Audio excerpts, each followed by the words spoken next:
বন্ধুরা, রূপার হেসেলে সবাইকে স্বাগত। আজ আমি করছি মাশরুমের ডালনা। তার জন্য মাশরুমগুলোকে প্রথমে অল্প লবণ আর ময়দা দিয়ে মেখে রেখে দিয়ে তারপর ধুয়ে নিলাম। তারপর ভেজে নিলাম। আলুগুলোও ভেজে নিলাম। তারপর কড়াইতে তেল দিয়ে অল্প মেথি, দারচিনি, এলাচ ফোড়ন দিলাম। আর একটা মশলার পেস্ট আমি বানিয়ে নিয়েছি।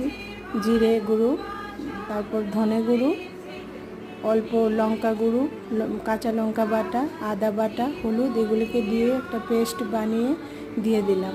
এই জিরে ধনে গুঁড়ো আমি বাড়িতেই বানিয়ে রেখে দিয়ে দিলাম। তারপর মশলাটা কষানো হয়ে গেলে আলুগুলো দিয়ে দিলাম। আলুগুলো দিয়ে একটু নাড়িয়ে তারপর মাশরুমগুলো দিয়ে দিলাম। তারপর মশলা সহ এগুলিকে অনেকক্ষণ কষালাম। কষিয়ে তারপর গরম জল করে দিয়ে অল্প সময় ঢেকে দিলাম।